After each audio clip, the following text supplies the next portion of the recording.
आज व्यू 360 में यमन में 5 साल से जारी जंग से होने वाली तबाहकारियों के बावजूद भी अमेरिका जंग में सऊदी अरब के साथ क्यों खड़ा है? अक़वाम मुत्तहिदा के मुताबिक पाकिस्तान में 21% लड़कियां कम उम्री में शादी के बंधन में बंध जाती हैं। वजूहात क्या है? और मिलिएगा पाकिस्तान में बिला मुआवजा बासलाहियत लोगों की मदद करने वाली एक टीम से। वॉइस ऑफ अमेरिका के वॉशिंगटन स्टूडियोज में आप सबको खुशामदीद। आप देख रहे हैं प्रोग्राम व्यू 360 और मैं हूं इरम अब्बासी।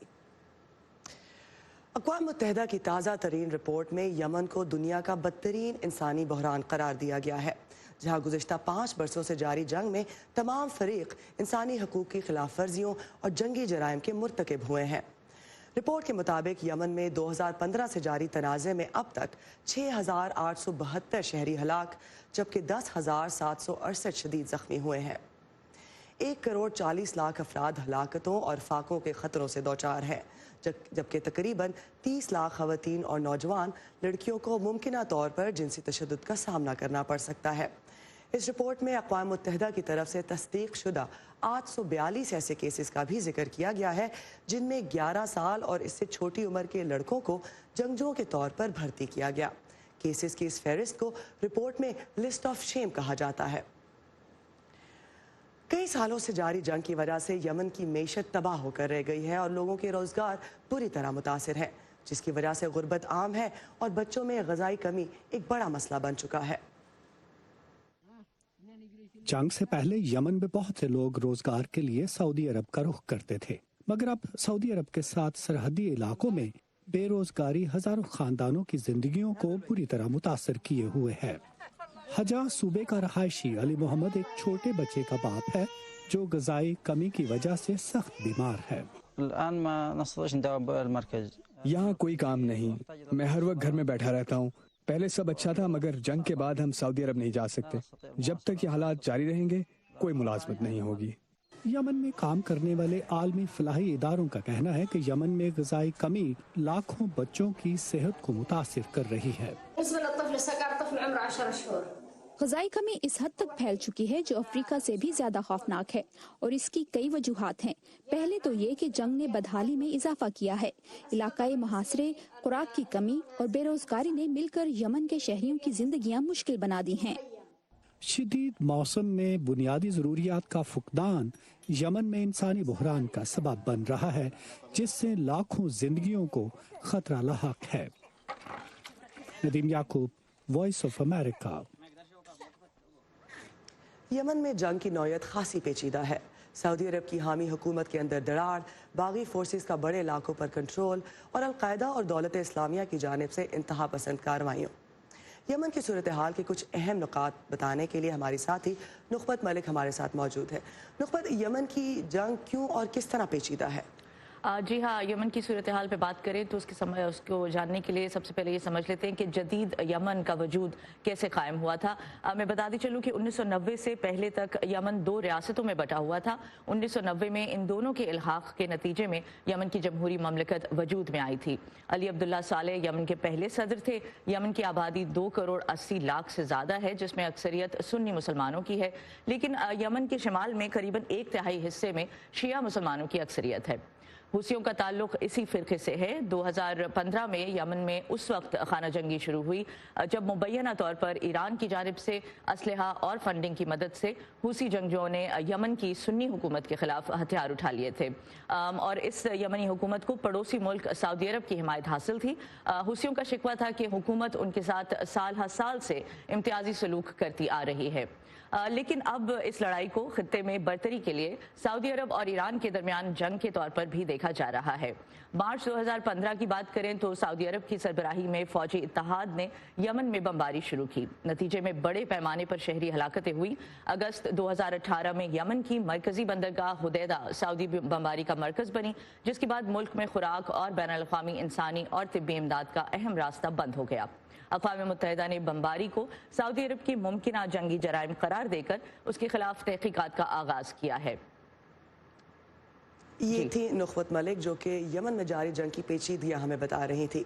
امریکہ کے یمن کے ایشو میں رول کی بات ہو رہی ہے تو گزشتہ سال امریکی سینٹ میں پاس ہونے والی ایک قرارداد میں امریکہ سے سعودی اتحادی فورسز کی حمایت بند کرنے کا مطالبہ کیا گیا، جس کے بعد امریکی انتظامیہ نے ری فیولنگ کی مد میں سعودی عرب اور متحدہ عرب امارات کو 331 بلین مالیت کے اخراجات ادا کرنے کو کہا۔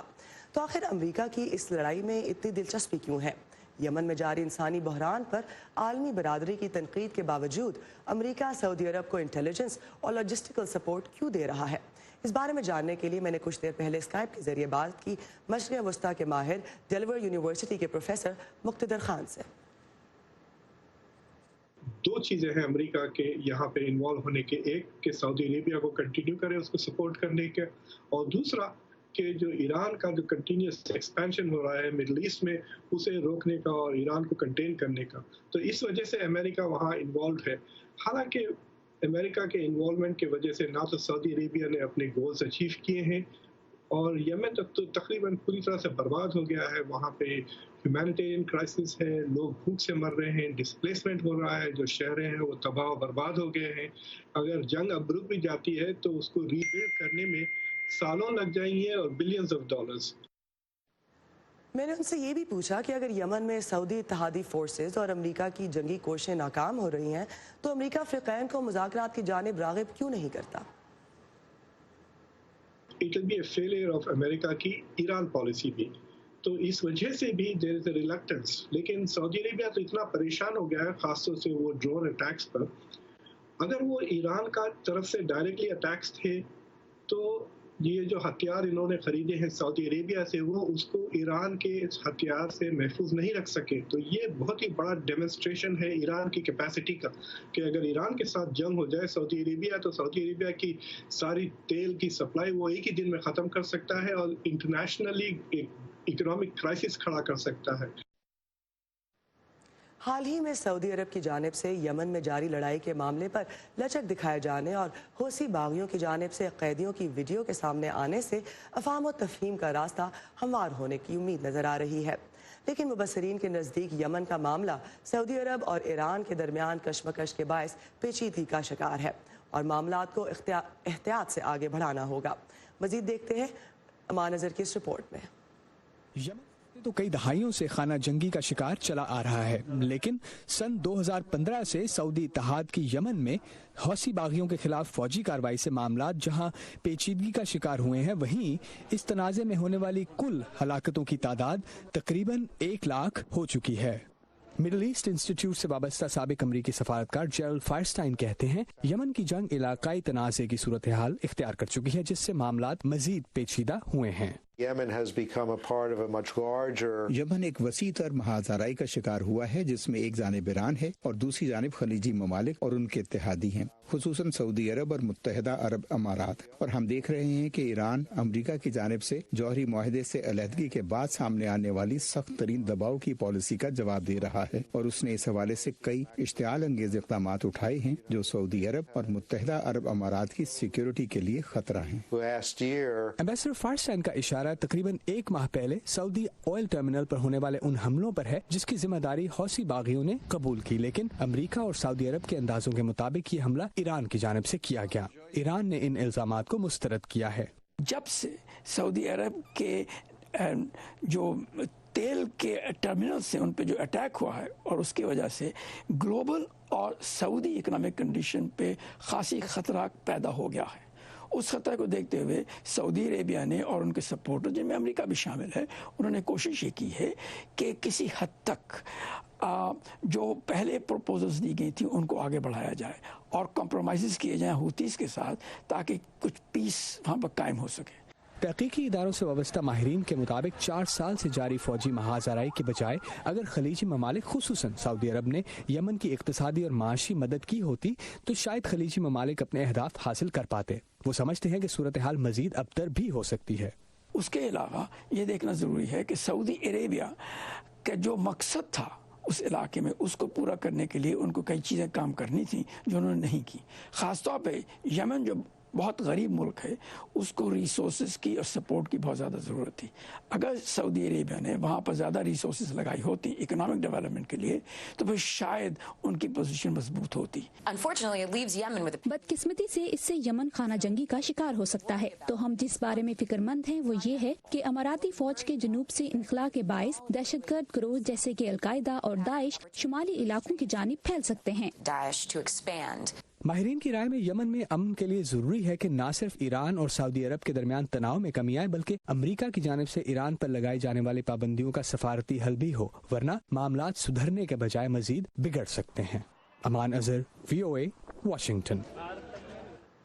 यमन और खित्ते में बरतरी के लिए ईरान और सऊदी अरब की कोशिशों पर खबरों और तबसरों के लिए आइए हमारी वेबसाइट urduvoa.com पर।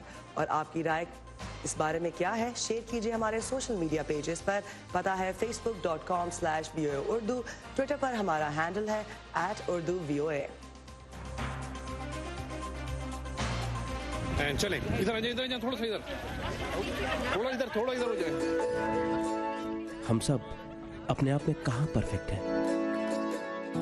ये जो हमारे आसपास के लोग हैं ना, ये अजीफा का जब उसके बाजू प्रोस्थेटिक्स लगा, यही एक दूसरे को बेहतर बनाते हैं और फिर मिलकर एक बेहतर मुल्क बनाते हैं हम। लेकिन मुल्क भी अपने आप में कहाँ परफेक्ट होते हैं? तो दुनिया के दूसरे मुल्क एक दूसरे के लिए हाथ बढ़ाते हैं। ऐसे ही तो एक बेहतर दुनिया बनाते हैं हम। One teacher, one book and one pen. और दुनिया में कहाँ क्या हो रहा है, हिंदुस्तान और पाकिस्तान इसीलिए तो दिखाते हैं। नए वज़ीर-ए-आज़म इमरान खान ने इस एग्जीबिशंस के डिजाइनर डोनाल्ड ट्रंप की हिमायत का वरना अपने आप में हम सब कहाँ परफेक्ट हैं। ये मैं हूँ आपका मेजबान खालिद हमीद। व्यू 360 सिर्फ आज न्यूज़ पर।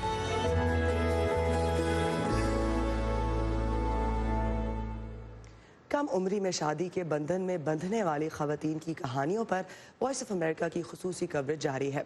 इस सिलसिले की आज की कड़ी में आप मिल रहे हैं लाहौर की एक लड़की सफिया से।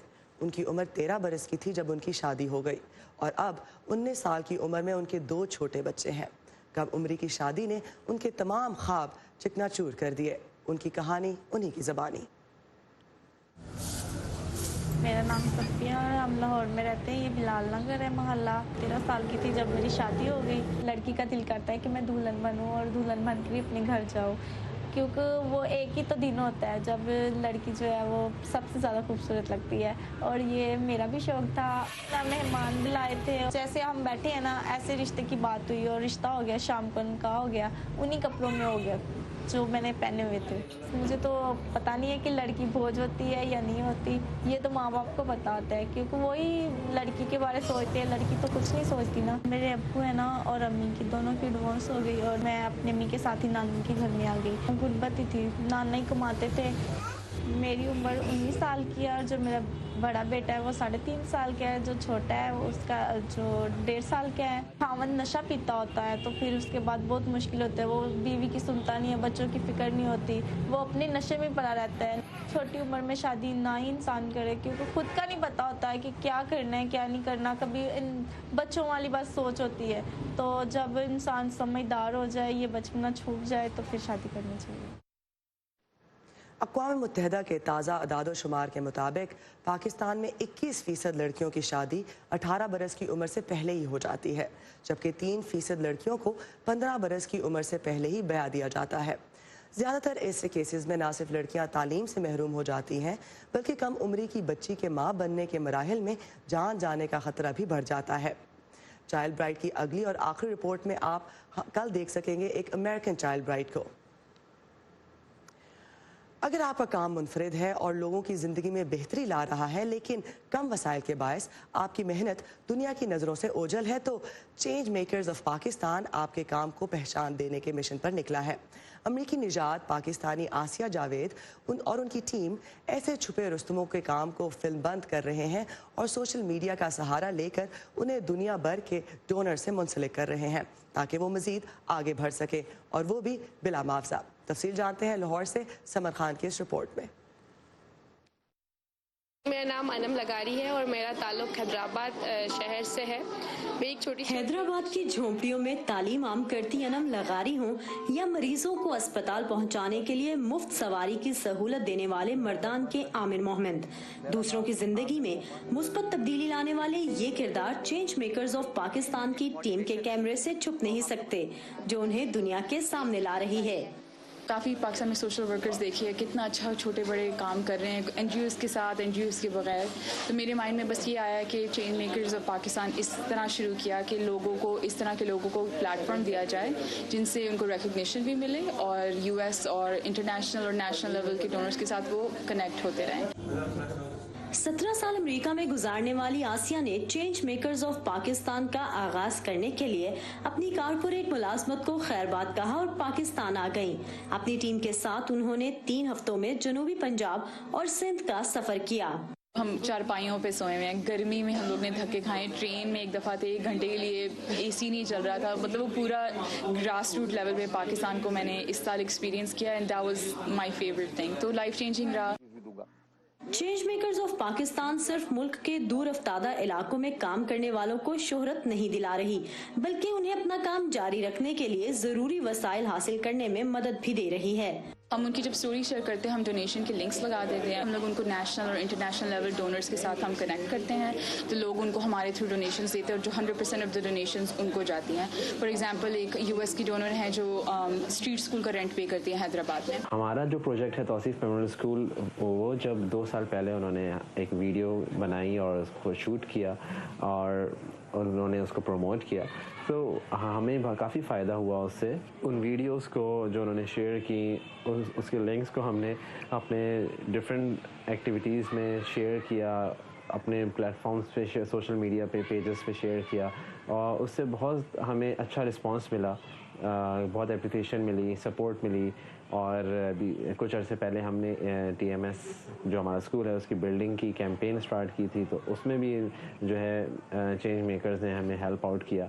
چینج میکرز آف پاکستان کی ٹیم فی الحال رضاکاروں کی حیثیت میں کام کر رہی ہے اور 5000 فالوورز کی مدد سے سوشل میڈیا پر اپنا کام آگے بڑھا رہی ہے. تقریباً 100 مستقل ڈونرز کے علاوہ ان کے ساتھ دیگر لوگ بھی بہتری میں اپنا حصہ ڈال رہے ہیں. موجودہ دور میں کوئی بھی کام شروع کرو تو اس کی مارکیٹنگ کرنا پڑتی ہے، اپنے کام پر مبنی ڈاکیومنٹری یا پھر ایڈورٹائزمنٹ بنوانا پڑتی ہے، جو کہ ایک پروفیشنل کام ہے اور خاصا مہنگا بھی پڑتا ہے. لیکن چینج میکرز آف پاکستان نے اس کام کو حقدار لوگوں کے لیے بھی آسان کر دیا ہے. Suman Khan, voice of America, Lahore. Eczema جلد کی ایک ایسی حالت ہے جس میں خارش ہوتی ہے. یہ بچوں میں عام ہے لیکن کسی عمر میں بھی ہو سکتی ہے. اس سے لوگ مرتے نہیں لیکن نیند ضرور متاثر ہوتی ہے اور مریض کے کام کرنے کی صلاحیت پر بھی اثر پڑ سکتا ہے.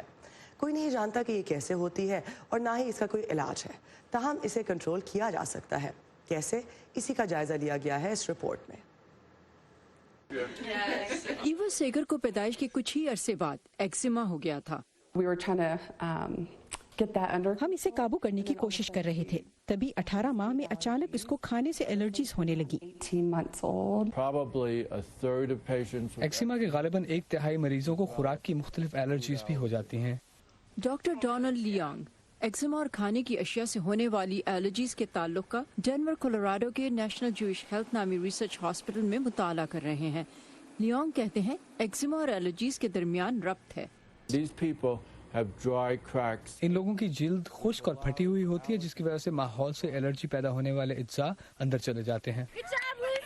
ایک وقت تک ہیدر کیرزم اپنی بیٹی کو گرمی میں کھیلتا تصور بھی نہیں کر سکتی تھی کیونکہ لوسی کو شدید ایکزیما تھا. یہ اتنا کھجاتی تھی کہ خون نکل آتا اور پھر انفیکشن کا ڈر ہوتا تھا. ریسرچ سے یہ ثابت ہوا ہے کہ ایکزیما کو جلد قابو میں لانا ضروری ہوتا ہے. ہمیں جلد کی سطح دوبارہ تعمیر کرنے کی ضرورت ہے. اس کے لیے ڈاکٹر سوک اینڈ سیل طریقہ استعمال کرتے ہیں. یہ طریقہ 20 منٹ گرم پانی سے نہلانے سے شروع ہوتا ہے جو اس بچے کو قطعاً پسند نہیں، اور پھر جلد کی نمی کے لیے مرہم لگائی جاتی ہے. اس سے پانی کی ایک پرت بنے گی جس کے اوپر اگر آپ سیلنٹ لگا دیں تو اس سے جلد پر نمی برقرار رہتی ہے. دستانے بچے کو کھجانے نہیں دیتے. اس کی ٹانگوں کے پیچھے اور کوہنی میں خارشیں تھیں جو اب مکمل طور پر ٹھیک ہو چکی ہیں. और हम ये इलाज 1 हफ्ते से कर रहे हैं। Almost completely healed, and we've been doing this treatment for a week. Eczema होने की वजह कोई नहीं जानता। रिसर्चर्स जिल्द के हर हिस्से को टेस्ट करने का तरीका ढूंढ रहे हैं ताकि जिल्द की मदाफियती सतह को कमजोर करने वाले अवामिल की निशानदेही करके बच्चों में अलामात जाहिर होने से पहले ही उनकी मरम्मत की जा सके। कैरोल पियर्सन के साथ सबाशा खान, वॉइस ऑफ अमेरिका। कहते हैं कि खबरें तो भाई लोकल होती हैं, लेकिन जब हमारे और दुनिया भर के मसाइल एक से लगने लगे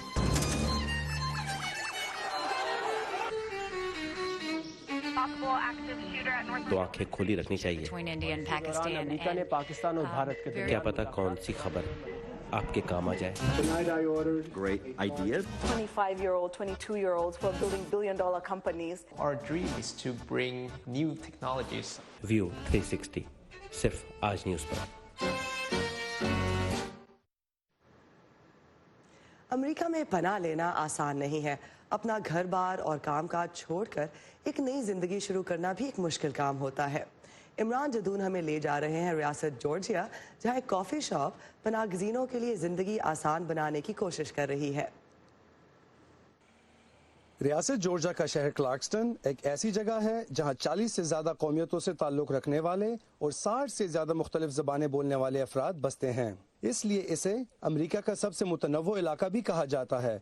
किटी मरी इस इलाके में एक कॉफी शॉप की मालिक है, लेकिन ये कोई आम कैफे नहीं है। इसकी खास बात यह है कि यहाँ सिर्फ पनाहगज़ीनों को ही मुलाजमत दी जाती है, क्योंकि किटी पनाहगज़ीनों से जुड़े कुछ दकियानूसी ख्यालात को ख़त्म करना चाहती है।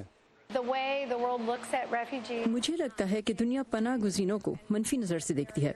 मसलन उन्हें कभी एक बोझ या फिर कभी बहुत खतरनाक समझा जाता है। ये सच नहीं है। रेफ्यूज कॉफी नामी इस दुकान पर 1 साल की मुलाजमत की तरबियत के दौरान अंग्रेजी जुबान सिखाई जाती है और पनाहगज़ीनों की तरबियत के कई प्रोग्राम्स भी पेश किए जाते हैं। सुमैया मकसूदी एक पनाहगज़ीन है जिनका काम कॉफी बनाना है। वो कहती हैं कि उनके लिए ये जगह घर से दूर एक घर की तरह है। मैंने खुद को जाना है और ख्वाब देखना यहाँ सीखा है। लिखना पढ़ना और अपने मुस्तकबिल के बारे में सोचना भी यहीं सीखा है, वरना अमेरिका में तो मैं कहीं गुम ही हो जाती। सुमैया की तरह मलिक अल अरमाश भी पहले इस रेफ्यूज कॉफी शॉप पर काम करते थे। मुलाजमत का 1 साल मुकम्मल होने के बाद उन्हें ऐसे प्रोग्राम्स में शामिल किया गया जिसकी मदद से वो अब केटरिंग का अपना कामयाब कारोबार चला रहे हैं।